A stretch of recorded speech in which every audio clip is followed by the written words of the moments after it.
Kapitalizm, ah kapitalizm, varlığı bin dert, yokluğu bela. Yokluğu bela kısmı için acaba? Hani kapitalizm için denir ya, gölgesini satamadığı ağacı kökünden keser diye. Bugün bu videoda aslında anlattığımız tam da buraya çıkıyor. Kapitalizmin en karlı mevzusu sizce nedir? Günümüzde bunun için güzellik desem itirazınız olur mu? Özellikle internet çağında ve sosyal medyanın hayatlarımıza girmesiyle, hatta hayatlarımızı ele geçirmesiyle bu güzellik meselesi artık daha da can yakıcı boyutlara ulaşmış durumda. Türkçe'ye Cevher olarak çevrilen The Substance filmini izlediniz mi bilmiyorum ama mutlaka duymuşsunuzdur. Bu filme dair bir video çekmeyi uzun zamandır, daha doğrusu ilk izlediğim andan itibaren planlayıp ufak ufak notlar almıştım. Ancak bir türlü fırsat olmadı. Geçen günlerde biliyorsunuz sosyal medya fenomeni Nihal Can'dan 23 kiloya kadar düşerek hayatını kaybetti. Ve bu olay herkesi üzdü, şaşırttı, üzerine tartışıldı. Belki bir müddet daha tartışılıp biraz daha gündemde kalacak ama yakında da tamamen unutulup gidecek. Cevher filmini bu acı olaydan sonra yeniden hatırladım ve bu iki konuyu birleştirerek girişte bahsettiğim kapitalizm ekseninde değerlendirebileceğimi düşündüm. Bakalım bu konuda siz de benimle aynı fikirde olacak mısınız? Nihal Can'dan önce bir stil yarışmasında üne kavuşmuş. Giydiği kıyafetler ve sivri diliyle de kısa sayıda izleyicilerin ilgisini çekmiş. Bizim milletimiz sivri çıkışları sever. Tabi ekranda olmak kaydıyla. Bahar Candan ile birlikte sosyal medyada kısa sürede büyük üne kavuşan Candan kardeşler lüks yaşamlarıyla da gariban milletimizin dikkatini kısa sürede çekmeyi başarmış. 2016 yılında Survivor'a da katılarak Nihal Candan artık ününe ün katmış. Hazin bir sonla yaşama veda eden Nihal Candan ismini sosyal medyada gördükten sonra merak edip araştırdım ve bu bilgilere, bundan sonra vereceğim bilgilere eriştim. Bunları özet halde de burada sizlere anlatıyorum. Ancak bir şey daha dikkatimi çekti ki milyonların ilgisini çekmeyi başaran ama benim gibi birçok insanın adını dahi duymadığı ne çok sosyal medya ünlüsü bu kaos ortamında yitip gidiyor. Kimisi de canını bu şekilde acı şekilde ödeyerek yaşama veda ediyor. Nihal Candan bu kameralar önündeki adı. Gerçek adı Gül Nihal Çiçek. Hukuk fakültesi öğrencisiymiş. Belki de bu ekranlarda başlayan serüveni farklı noktalara evrilmeseydi hukuk kariyerine devam edip bugün çok başarılı bir avukat olacaktı. Gerçek ismi gibi gerçek yaşantısı da belki onu mutlu bir birey olarak bu yaşamın ortasında filizlendirecekti ama ne yazık ki böyle olmadı. Nasıl olsun ki? Nihal Candan'la ilgili dediğim gibi araştırma yaparken YouTube'da en çok izlenen videolardan birinin başlığı aynen şu şekildeydi. Nihal Candan öyle bir mini giydi ki jüri gülme krizine girdi. İşte tam da kapitalizmin, ekranların, sanal ve yalan dünyanın kurallarına uygun bir başlık. Şaşırmadık tabii. Artık sadece televizyonların değil, nefes aldığımız her anda ve hepimiz kameraların karşısında değil miyiz? Canım sen biraz kilo mu aldın ya? Burnunu yaptırmayı düşünür müsün? Göbek yağlarından ya da kıllarından sadece birkaç seansta kurtulmaya ne dersin? Saç ektirmeyi hiç düşünmedin mi? Bu kıyafet de ne böyle? Mevlide mi gidiyorsun? Bu kıyafet de ne böyle? Klaba mı gidiyorsun? Buna benzer densiz soruları sanırım siz daha da çoğaltabilirsiniz. Ve bunları sadece ekran karşısında değil, günlük hayatımızda hepimiz ve cinsiyet farkı dahi gözetmeksizin yaşamıyor muyuz? Minik serçemiz Sezen Aksu uzun bir aradan sonra bu hafta yeni bir albümle hepimizi sarıp sarmaladı. Şimdi bu başarısının ardından Sezen Aksu tatile çıksa, magazin gazetecileri onu böyle uzaktan zoomlasa ve minik serçenin kilolarından bahsetse sanırım hiçbirimiz şaşırmayız. Her sene aynı magazin haberleri ekranları süslemiyor. Cevher işte tam da bu noktada ortaya çıkıyor ve izleyiciyi buradan sarıp. Kore Elif Harcayan'ın yazıp yönettiği Cevher 77. Cannes Film Festivali'nden en iyi senaryo ödülüyle dönmüş bir. Başrollerinde Demi Moore, Margaret Qualley ve Dennis Quaid'in yer aldığı bir Amerika Birleşik Krallık ortak yapımı. 141 dakikalık gerilim, dram, korku türündeki Cevher, yaşlanmanın ve endüstrisinin acımasız yanını odağına. Filmin merkezinde bir zamanlar parlayan yıldız olan Elizabeth Sparkley'in gençlik ışıltısını kaybettikten sonra mucizevi bir maddeye yönelmeye. Bu gizemli cevher beden hücrelerini hızla yenileyerek pazarlanabilir bir meta haline. Yönetmenimiz güzellik ve gençlik saplantısının kapitalist bir tüketim çılgınlığına nasıl dönüştüğünü şirketlerin yenileme vaadi üzerinden çok sert bir biçimde kamera ışıklı ve parlak sahnelerle Elizabeth'in o görkemli sahne günlerini hatırlatıyor. Daha sonra da soğuk ve karanlık ışıklarla Elizabeth'in içsel çöküşünü bizlere sunuyor.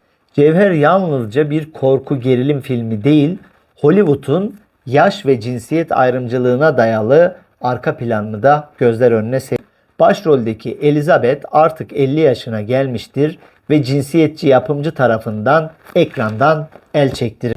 Sonrasında gençlik için bedel ödemeye zorlanan Elizabeth bu yönüyle aslında hem endüstri hem de toplumsal açıdan feminist bir eleştiri de sunmakta. Gençlik yenilenmesi vaadi filmde bir rüya kadar çekici görünse de kapitalizmin hiçbir şeyi bedavaya sunmayacağının da en net kanıtı olarak karşımıza çıkmaktadır. İnsan bedeninin ticarileştiği bir dünyada mucize arayışı bireyi hem fiziksel hem de ruhsal olarak çökertmektedir. Film bu yönüyle yalnızca izleyiciyi korkutmakla kalmaz, güzellik ve değer kavramlarının da sorgulatılmasını amaçlar. Bence bu amacına da fazlasıyla ulaşmış gibi görünüyor. Film çarpıcı olsa da hikaye yeni değil aslında. Ama günümüz şartlarında daha da anlam kazanmış görünüyor. Film bana ayrıca şunu da dedirtti. 50 yıl önce böyle bir film bilim kurgu, korku, gerilim olarak sunulsa daha anlamlı olabilirdi. Ama günümüzde biraz da bunların artık gerçekleşebilme ihtimali çok yüksek olduğu için bilim kurgu formatında verilmesi biraz farklı algılara da yol açar. Evet, vücudumuza bir cevher enjekte ederek kendimizin daha genç ve yenilenmiş bir versiyonunu içimizden çıkararak bir haftalık periyotlarla da olsa yaşayamıyor olabiliriz ama kozmetik piyasasının o üstümüze gelen ürünleri bu filmi izlerken acaba biz de kıyısından köşesinden bunları yaşıyor muyuz? Bu gerçekliğin içinde kayboluyor muyuz sorusunu da sorduruyor, düşündürüyor. Zaten sordursun da düşündürsün. Cevher'i izlerken çocukluğumdan beri ana haberlerde boy gösteren o güzel Türkçeli, güzel görüntülü kadın sunucuların bugün nerelerde olduğu da aklıma geldi açıkçası. Bunların bir kısmı hala o olgunluktaki güzelliği taşıyorlar. O harika diksiyonlarıyla kendi YouTube kanallarında veya izlenmeyen küçük kanallarda sunuculuk yapmaya devam ediyorlar. Sistem nasıl da onları biz bile farkında olmadan alıp bir kenara atmış değil mi? Bunları düşündürmesi açısından da film çok kıymetli diye düşünüyorum. Ne çok düşünüyorum dedim değil mi? Bunları düşünürken 2021 yılında yazdığım Gün Yüzü adlı romanımdan bir kesit de aklıma geldi. Bunu da sonradan araya sıkıştırdığımı itiraf ederek o bölümü sizlerle paylaşmak istiyorum. Çünkü güzellik ve kapitalizmle ilgili bir bölümde ben de isyan etmişim. Bakın ne dedim. Yol üzerindeki kafelerden birinin güzel hostesi gülümseyerek onu içeri davet. Güzel olan her şeyi öne çıkararak, güzel olan her şeyden kazanç elde etmeyi hedefleyen vahşi kapitalizmin insanı da rahat bırakmayışı elbette.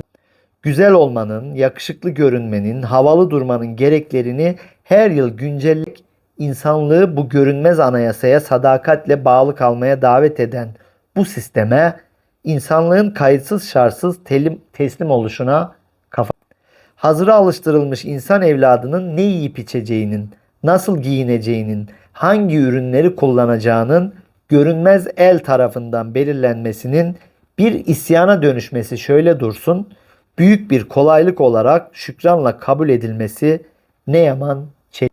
Neden hiç kimse bir başka kimsenin kendi hayatına müdahalesinden hoşlanmazken dev bir sistem ordusu tarafından gündelik hayatının işgaline direnmeyi aklından bile geçirmez? Evet, Bunları söylemişim romanımda. Bugün Cevher'den ve Nihal Candan'dan bahsederken 2021'de ilk baskısı yayımlanan bu sözleri de hatırlamış oldum. İyi mi ettim? İşte böyle. Nihal Candan, Bahar Candan kardeşler şöhretin ardından kara para aklama, dolandırıcılık gibi suçlarla cezaevine düşüyor. Nihal Candan daha sonra sağlık sorunları nedeniyle hapishaneden 37 kiloya düşmüş olarak tahliye ediliyor. Boşanma süreçleri, psikolojik baskı derken kilo kaybetmeye hızla devam eden Nihal Candan yoğun bakıma alınmayı da reddediyor ve aslında yaşamayı reddediyor. 30. yaş gününü hastanede kutlarken çoktan 20 kiloya düşmüş oluyor ve daha sonrası da malum hayatını kaybediyor. Üzücü ve trajik bir olay olarak tanıyan tanımayan herkesin ilgisini çekti bu olay. Belki birkaç gün, birkaç hafta daha etkisi azalarak konuşulacak ve çoktan unutulup gidecek. Bu Nihal Candan meselesi, Cevher filminin anlattıkları bizlerde sadece kısa süreli üzüntüye mi yol açıyor, yoksa böyle bir düşünme sürecini başlatıp uyanışı tetikliyor mu bilmiyorum. Keşke ikincisi gerçek olsa. Bugün Nihal Candan'ın başına gelenler, Cevher filminin anlattıkları ve ünlü olmayan birçok gencimizin bu güzellik baskısıyla hayatlarının nasıl karardığı gerçeğini artık hatırlamamızın vakti gelmedi mi? Filmin sloganı neydi? Kendinin daha iyi bir versiyonu olmaya hazır mısın? Hazırsan sana sunacağımız güzellik kriterleri çerçevesinde sınırsız kozmetik ürün, sosyal medya hileleri, ameliyata varan eziyetli süreçler, estetik mucizeleri ve daha birçok paket sunuyoruz. Hazır olma kardeşim. Hazır olma. Kendinin en iyi versiyonu beynine ve ruhuna iyi gelecek şeyleri çoğaltmak, kişisel gelişimine odaklanmaktan geçer. Sadece görselliğe, sadece pakete aldanarak bunun için o genç yaşamından, o güzel yaşamından, sana bir kere verilmiş hayatından vazgeçme. Sağlıklı olmak, sağlıklı yaşamak tamam. Ama görselliğin bu dünyanın gizli bir resmi ideolojisi olduğu çağda uyanık olmak zorundasın. Sen her halinle güzelsin. Beynini ve ruhunu nasıl geliştirirsin ona odaklan. Pakete değil. Sevgiyle, umutla, sağlıcakla kalın. Görüşmek üzere.